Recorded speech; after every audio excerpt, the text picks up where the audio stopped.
저는 밸런스적으로는 이삭보다 게이라고 생각이 들긴 해요.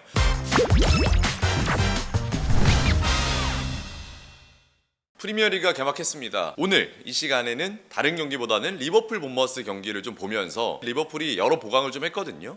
그 보강된 포인트가 팀에 어떠한 영향을 주고 있는지를 장점과 단점에 대해서 이야기를 좀 해보려고 합니다. 일단 리버풀이 지난 시즌은 슬롯 감독이 클롭 체제에서 넘어왔던 첫 번째 시즌이었고 이렇다 할 만한 보강을 하지 않은 채로 지난 시즌을 보냈는데 오히려 클롭 감독의 색깔과 그리고 슬롯 감독의 밸런스가 잘 융화가 되면서 지난 시즌 챔피언의 자리에 올랐습니다. 이번 시즌은 슬롯 감독의 2년차, 그러니까 좀 보강을 많이 했죠. 많은 팬들이 아시는 것처럼 아놀드가 나가면서 프림퐁이 들어왔고 왼쪽 이제 풀백에는 케리케즈가 주전 자리를 꿰차고 있는 가운데 공격형 미드필더인 비르치가 배치가 되면서 에키티케도 합류가 됐고 아직 결정이 되지 않았지만 이삭에 대한 링크도 여전히 이 시점에서는 유효한 상황이고요. 그러다 보니까 이번 시즌 리버풀의 어떤 강한 공격력을 어떤 팀이 막아낼 수 있을 것이냐도 굉장히 중요한 포인트인데 반대로 약간의 무게중심이 앞쪽에 있는 현재 스쿼드이다 보니 리버풀 팬들은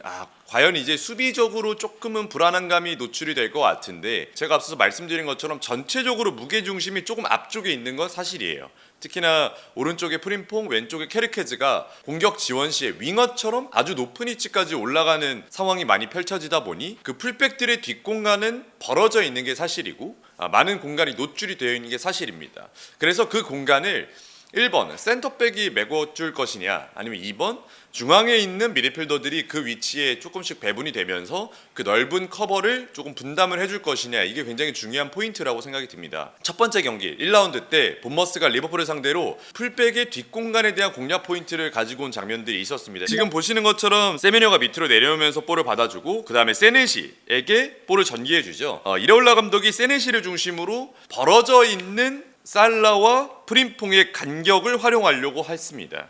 지금도 세네시가 볼을 잡고 소보슬라이를 안쪽으로 당긴 다음에 살라의 뒤쪽에 벌어져 있는 공간을 풀백에게 제공해주면서 패스가 들어가는 장면이 있거든요.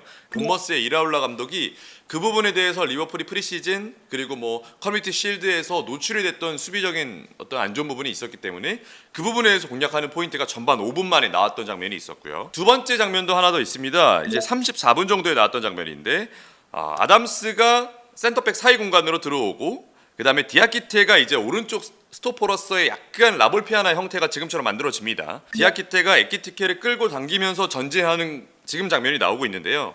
그러면서 지금 패스의 경로가 화살표로 나오고 있는데 지금 스미스에게 각포가 고정이 되어 있고 케르케즈가 지금 각포하고 간격이 살짝 벌어져 있거든요. 지금 이 장면에서 중앙에 있는 미드필더들도 그 간격을 파악하지 못했고 결국에는 패스의 경로가 들어갔던 게 케르케즈와 각포. 그러면 앞서 말씀드린 것처럼 프림퐁과 살라, 케르케즈와 각포 이 사이 공간이 계속 노출이 되고 있다는 게 이날 경기 전반전에도 계속 지속돼서 나온 문제점이었습니다. 그러면서 결국에는 이어지는 장면들은 스미스가 안쪽에 들어와서 컷백 그리고 테버니어의 슈팅까지 연결이 되는 그야말로 이제 크로스 형태가 나왔는데요.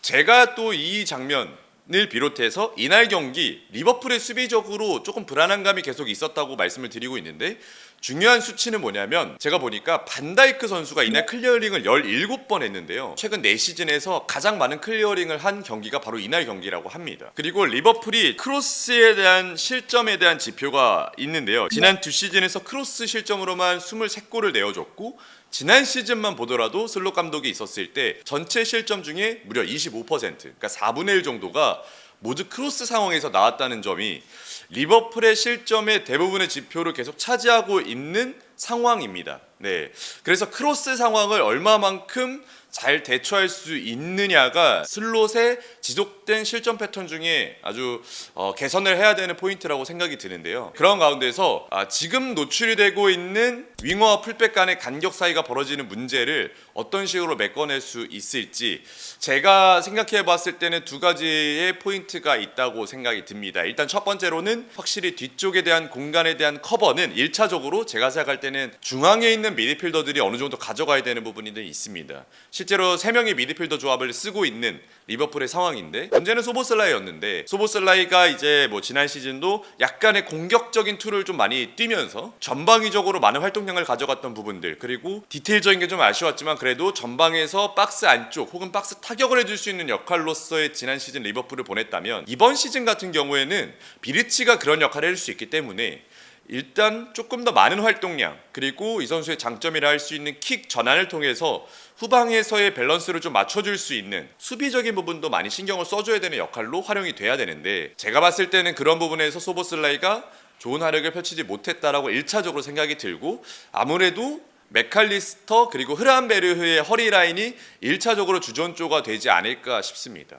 그리고 이제 두 번째인데요. 반다이크와 코나테 지금 합으로 맡고 있는데 지금 이러한 공간이 계속 노출이 되는 건 반다이크와 코나테에게 굉장히 큰 부담이 될 걸로 생각이 듭니다. 실제로 이제 코나테 같은 경우에는 부상도 많은 편이기 때문에 그러한 부분에서 리커버리를 하다가 근육적인 문제가 발생할 수 있는 위험 요소도 이전 시즌들보다는 조금 더 올라갈 수 있지 않을까라는 우려도 있고 실제로 반다이크는 뭐 기량을 조금 떠나서 현재는 이제 대체를 좀 해야 되는 자원을 준비를 해야 되는 거 아니냐라고 할 정도로 이제 나이를 좀 많이 먹고 있는 상황이거든요. 그렇기 때문에 반다이크도 이제 피지컬적으로 신체적으로 관리가 필요한 시점으로 넘어가고 있습니다.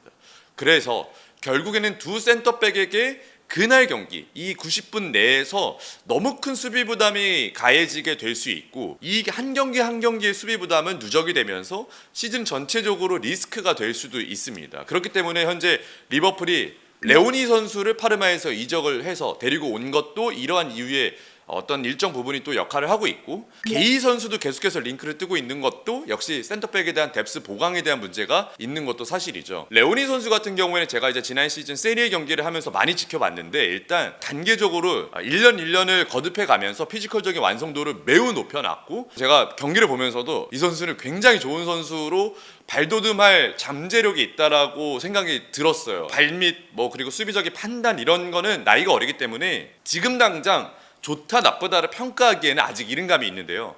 제가 말씀드리고 싶은 건 성장 가능성이 매우 좋은 편이고 성장 가능성에 있어서 어떤 추진력을 발휘하고 있는 포인트는 뭐냐? 이 피지컬적인 장점이 대단히 좋다. 그래서 상대 최전방 스트라이커의 어떤 1대1 경합 능력에 있어서는 우위를 가져갈 수 있는 잠재력이 있다라고 보여지고요.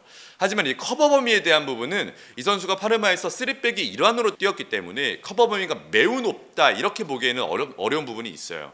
그렇기 때문에 리버풀이 현재 커버 범위가 넓지 않습니까? 그럼 여기에 이제 레오니를 뒀을 때는 뭐 지금 당장 잘할 수 있다. 저는 이렇게 장단드리기 좀 어려울 것 같은데 그러려면 역시 옆에 있는 파트너 그리고 계속 말씀드리는 미드필더의 수비 지원이 제대로 이루어져야지만 이 선수도 이 가운데서 안전하게 성장할 수 있는 발판이 될 거라고 생각이 듭니다. 게이 선수 같은 경우에는 이제 첼시와 크리스탈 팰리스의 1라운드에도 주장 완장을 차고 선발 출전했습니다. 사실 첼시 출신이기도 하고 첼시 때보다는 훨씬 더 발밑과 판단이 좋아졌고 뭐 잉글랜드 국가대표팀에 승선이 될 정도의 수비력을 리그 내에서 보여주고 있는 검증된 자원 게이가 리버풀에 온다면 확실히 지금 코나테와 반다이크 그리고 게이로 연결되는 약간 3명의 센터백이 번갈아 가면서 출전을 할 수 있는 직접적인 효과를 충분히 노릴 수 있지 않을까.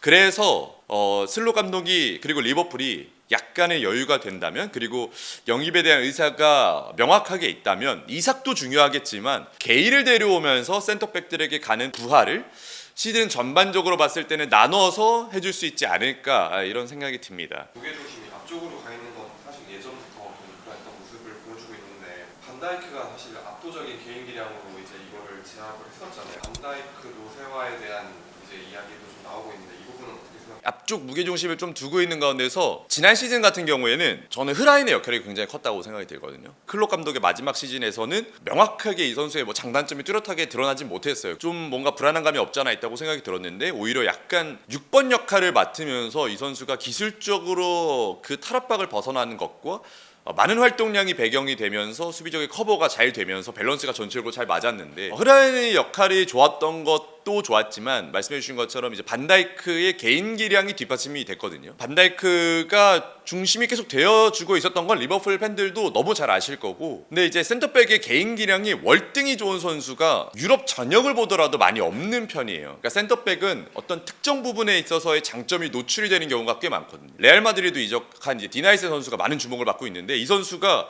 막 수비력이 매우 좋고 클리어링이 완벽하고 그다음에 개인 수비가 매우 좋아서 막 유럽 전역에서 최고의 레벨이고 그런 느낌은 아니고, 발밑이 일단 좋아서 볼을 가지고 있을 때 장점이 아주 도드라지고 나머지 부분들이 평균적으로 좋은 편이다 보니 쓰임을 받는 경우가 많은데, 그런 부분에서 약간 탈 센터백의 영향을 보여주고 있는 게 반다이크였거든요.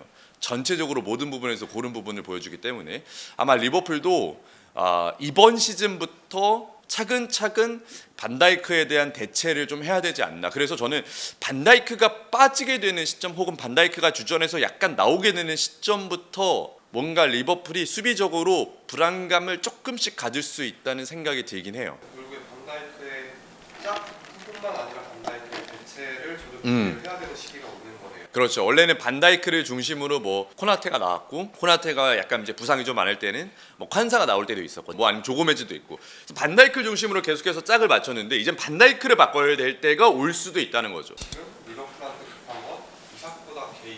저는 밸런스적으로는 이삭보다 게이라고 생각이 들긴 해요. 저는 이제 지난 시즌 슬롯 감독이 모든 부분에서 완성도가 높았다고 생각이 들고, 기존에 쓰임을 받지 못했던 뭐 예를 들면 앞서 말씀드린 대로 흐란베르흐를 다른 선수로 탈바꿈을 시킨 것도 그랬고, 그 가운데서 슬롯의 키워드라고 보면 밸런스거든요. 지금 이번 시즌의 초반기는 너무 무게중심이 조금 앞에 있는 거 아닌가.